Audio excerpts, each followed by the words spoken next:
전압 체배기를 해석하기 위해서 샘플 앤 디퍼런스하고 클램퍼 회로, 그 다음 시정수까지 봤는데요. 이번 시간에는 피크 디텍터까지 하면은 전압 체배기를 해석할 수 있을 것 같아요. 그래서 이번 시간에는 피크 디텍터를 설명을 드릴 텐데요.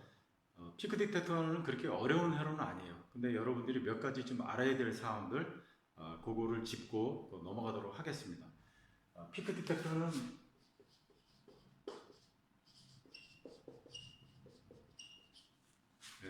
피크 그러면 이거를 첨두라고 해석을 해요. 첨두.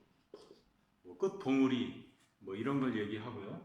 그러니까 끝에 있는 거, 꼭대기에 있는 거, 그 값을 읽어오겠다는 거예요. 그러니까 전압을 의미하는 거죠. 그 다음에 디텍터는 검출, 토가 붙으니까 검출기. 그래서 피크 검출기라고 불러줘요. 피크 검출기. 그래서 피크가 일단 뭐냐? 우리가 신호에서 교류를 의미하는 건데, 예를 들어서 신호가 뭐 이런 식으로 들어왔다 이거죠. 이런 신호가 들어왔는데, 그러면 이거의 피크는 어디냐? 그럼 여기가 되겠죠. 이 피크를 얼마인지를 검출하겠다는 얘기예요. 그 다음에 주기를 갖는 정연파라고 하면은 요거만 재면 되겠죠. 요게 첨두 값이 되겠죠. 요게 첨두가 되는 거예요. 첨두. 피크 값.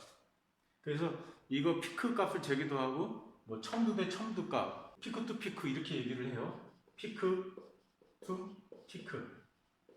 여기 피크하고 여기 아래쪽에 피크 해서 이 폭이 얼마나 되느냐. 그래서 피크 투 피크라고 하기도 하고 요거만 될 때는 그냥 첨두 값 이렇게 얘기를 하기도 해요.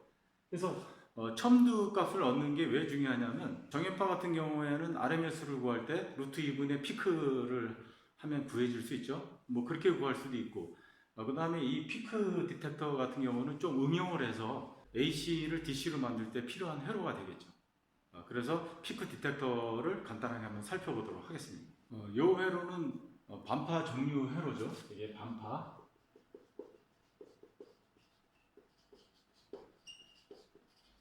종류 회로인데 예를 들어서 입력이 이렇게 들어왔을 때 이게 이상적으로 생각하고 0.7V 전이차가 없다고 생각하고 이상적으로 생각하면 에노드가 캐소드보다 전압이 높을 때는 턴온되고 캐소드가 높을 때는 그것이 오픈되고 마치 스위치가 온오프처럼 우리가 생각을 하면 입력이 이렇게 들어왔을 때 0V보다 높으니까 캐소드보다 에노드가 높으니까 그대로 이렇게 들어오겠죠. 그 다음에 마이너스 전압이 에노드로 들어오면 역방향이 되니까 그대로 0V가 되고 그 다음에 플러스가 되면 그대로 출력으로 나오고 그래서 반파만 한 주기에서 플러스 반 주기만 출력으로 나오기 때문에 이걸 반파 종류 회로라고 해요. 그래서 이 반파 종류 회로에서 약간 회로를 바꿔주면은 피크 디텍터가 되는 거예요. 그래서 이 전압, 이 들어온 전압에 대해서 요거를 가둬두기만 하면 이 전압을 가둬두기만 하면 피크 검출기가 되는데 가둬두는 건 여기다가 캐패시터를 쓰면 되겠죠. 그렇게 해서 만드는데 항상 다이오드를 쓸 때 여러분들에게 제가 주의를 말씀드렸는데요. 다이오드하고 수동소자로 구성된 어떤 회로들 그 다음에 전압을 자르거나 뭐 제한하거나 이런 것들은 항상 어떤 문제가 있냐면은 0.7V 작다는 문제가 있어요. 출력으로 나올 때 이 전압 강화분만 실리콘 같은 경우는 0.7V 전이차가 나야 여기가 0.7V 전이차가 나야 턴온 된다 그랬죠. 그래서 턴온 될 때까지 이 전압 강화가 있기 때문에 완전하게 입력 전압에 대해서 뭔가 출력이 얻어지지가 않아요. 그래서 여러분들에게 항상 말씀드렸듯이 그거를 완전하게 내가 피크를 얻거나 완전한 전압을 얻으려고 할 때는 연산중복기를 써야 된다. 제가 그걸 말씀드렸죠. 그래서 여러분들이 그거를 머릿속으로 정리하시면 돼요. 그래서 그러면은 반파 종류 회로에서 약간 우리가 변경시켜가지고 출력 전압의 전압을 가둬두기만 하면 되니까 그거는 캐패시터를 쓰면 된다 그랬죠. 그래서 간단한 피크 디텍터를 한번 보기로 하겠습니다. 반파 종류 회로는 여기에 저항이 달려 있었는데 여기 캐패시터를 넣어서 전압을 차지시키는 거예요. 말하자면 그냥 단순하게 얘기하면 전압 들어온 거를 그냥 여기다가 묶어놓는 거예요. 그렇게 생각하시면 돼요. 대신 이게 C 값이 좀 커야 되겠죠.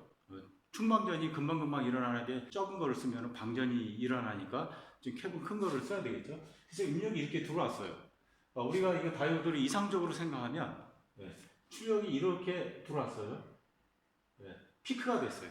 여기가 피크라 그랬죠. 요점이 이상적으로 생각해 순방향일 때 턴온된다 그랬죠? 그럼 여기에 그라운드 대비 여기에 피크가 차지가 되는 거예요. 피크가 차지됐을 때는 이게 전지처럼 이게 VP가 있는 그 전지처럼 생각하셔도 돼요. 그런 다음에 입력이 피크보다 작아질 때는 이게 턴온이 안 되겠죠. 왜냐하면 여기 차지된 값이 있기 때문에 VP로 차지된 값이 있기 때문에 VP보다 높아야 이게 턴온 되는데 턴온이 안 돼요. 이 차지된 값이 그대로 유지가 돼요. 이렇게 유지. 우리가 이상적으로 생각하는 거예요. 그럼 주기적으로 이렇게 들어오는 것들은 어쨌든 간에 이 차지된 것보다는 높지가 않기 때문에 계속 이 값이 이상적으로 유지가 된다고 해서 이렇게 우리가 V피크를 읽어오면은 값을 얻어낼 수 있어요. V피크 값을. 그런데 다이오드가 만약에 현실적인 다이오드라면 0.7V가 될 때 턴온이 됐다가 0.7 피크보다 0.7V가 낮겠죠. 그걸 우리가 다이오드를 수동소자하고 같이 만든 회로에서는 항상 있을 수 있는 문제라고 했어요. 그러니까 요점이라고 하는 것은 실질적으로 출력으로 나오는 것은 V피크에다가 마이너스 0.7V 다이오드 턴온 전압을 이렇게 한다면은 0.7V라 그럴 때 이게 출력으로 나올 거라고요. 입력의 진짜 피크 값을 알고 싶다, 첨부 값을 알고 싶다. 그럴 때는 이 회로를 쓰면은 약간 문제가 있겠죠. 근데 그것이 문제가 안 될 때는 이런 식으로 그냥 써주면 되고요. 여기서 한 가지 여러분들이 놓치면 안 되는데 어떤 걸 놓치지 않아야 되냐면 우리가 텍스트를 볼 때 이런 회로가 나왔을 때 예를 들어 실제적으로 이렇게 되겠죠. 이렇게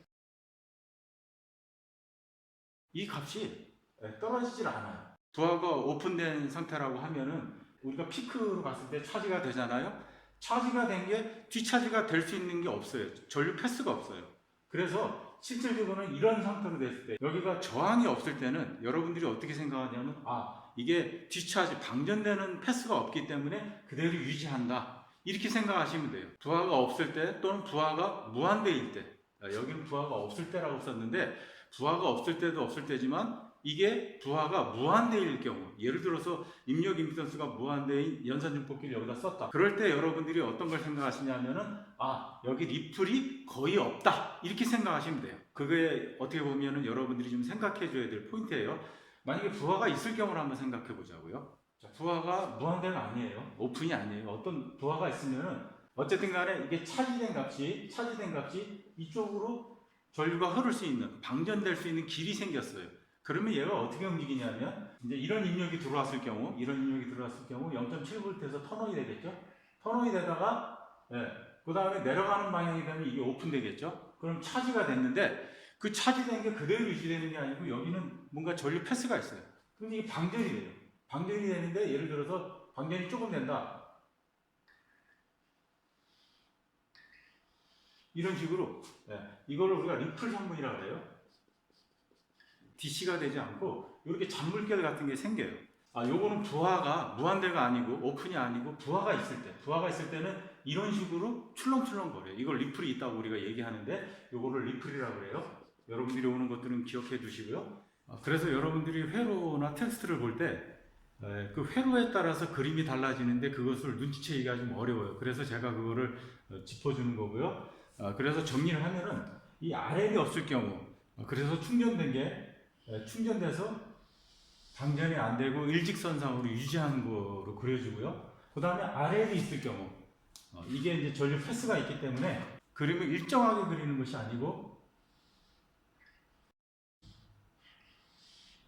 이렇게 리플이 있는 것처럼 그려요. 그래서 여러분들이 보실 때 이 부하 저항이 있느냐 또는 무한대가 되느냐 오픈이냐 그 차이 오픈이냐 RL이 있느냐 그거에 따라서 그림이 이렇게 리플이 있느냐 없느냐를 그려준다고 하는 거 여러분들이 알아두시고요. 이 잔물결이 뭐에 의해서 그 크기가 정해지느냐 잔물결이 커지냐 아니면 평탄하게 되느냐 그 정도는 뭐에 의해서 결정되는지 한번 잠깐 보도록 하겠습니다. 여기 보시면은 입력 신호가 그림이 이제 이렇게 되고요.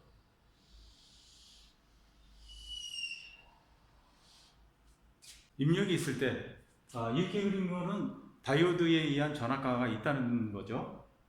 그 실질적으로 그림을 그린 거예요. 그러면은 리플이 크냐 적느냐 그 정도는 뭐에 따라 결정되냐면 캡 값에 따라 결정이 돼요. 그 캡이 만약에 좀 큰 거를 쓰면 리플이 있지만 다른 거에 비해서 그렇게 뭐 크진 않다. 캡을 좀 상대적으로 좀 적게 썼다. 그러면은 이렇게 됐다가 방전되는 게 더 급격해지죠. 아예 작다. 충전하고 방전이 빨리빨리 일어난다. 그거는 캡 값에 의해 좌우되는데, 만약에 캡을 작은 걸 썼다. 그러면은 충전되자마자 바로 방전이 돼버리는 이런 형태.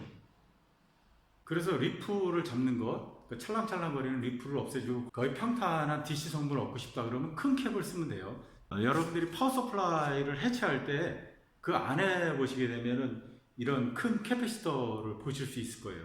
물론 이제 전류 용량이 좀 크고 그러면 더 커질 텐데, 이거는 2200 마이크로 페로짜리예요. 무겁기도 하고 크기도 좀 크죠. 리플 제거를 많이 시키기 위해서 큰 캐패시터를 썼다. 여러분들이 그렇게 생각하시면 돼요. 그래서 피크 디텍터는 그렇게 어렵지 않은 회로예요. 그래서 클램퍼하고 피크 디텍터를 이용해서 전압 최대가 어떻게 일어나는지, 그건 다음에 보도록 하겠습니다.